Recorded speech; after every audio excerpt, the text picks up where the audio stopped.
Hi, welcome back to episode 2. I am Chris Mitchell, Executive Director of Physician Care PC, the medical group within Oswego Health. I'm joined by my friend and colleague, Mr. Tom Pelis. Before we get to Tom, if you have not seen the first episode, please do so. It's on Facebook at Oswego Health.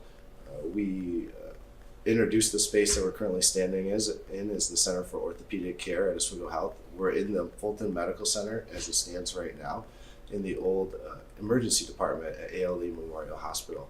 This was the last unused space of the building. As you can see, it will be used with studs up.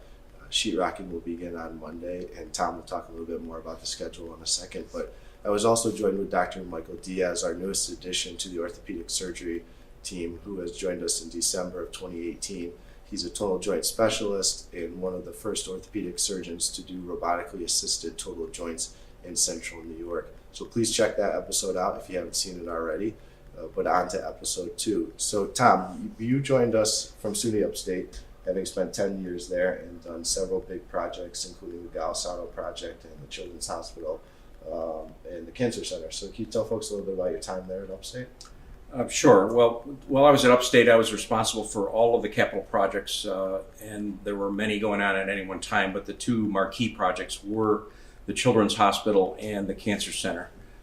With the Children's Hospital, it was particularly complex because we were constructing 6 stories above an existing 4-story hospital that was operational.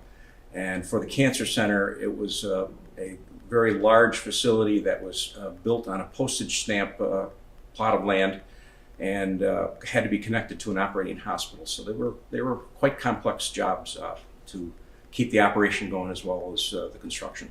So in this circumstance, we sort of gave you an easy project because this was unused space.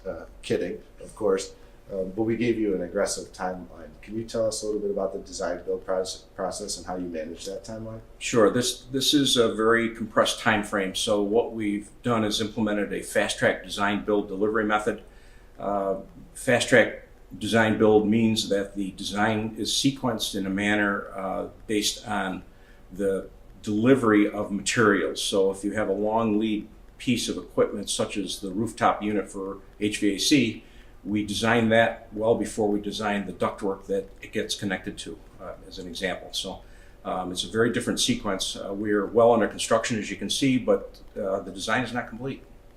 And in order to accommodate that dynamic nature, we've had to also phase in the operational approach as well. So can you talk a little bit about that? Correct. The phased approach for operation is going to be based on first getting the certificate of occupancy. We need that in order to occupy the space, but it doesn't mean we have to have everything finished. So what we're going to do is get that certificate of occupancy, we believe in March, hopefully about a month from today, which is about March 15th or thereabouts. And then we will have contractors in here working on the backside where we aren't going to be needing rooms for probably a month after we open. Awesome. And the word hospitality has become synonymous within hospitals and healthcare. Can you tell folks a little bit about the feel of this office in terms of patient experience and patient care? Well, we're trying to move away from the institutional or clinical feel of a facility and into more of a welcoming, warm, homey type of feel. So when you walk in the entrance to this clinic, we're going to have warm colors. It'll be very welcoming. There'll be a fireplace as well as a TV, and generally make the patients feel welcome. And when you walk back into one of the exam rooms, the halls in the clinical areas will also feel as warm as you can and still meet the codes.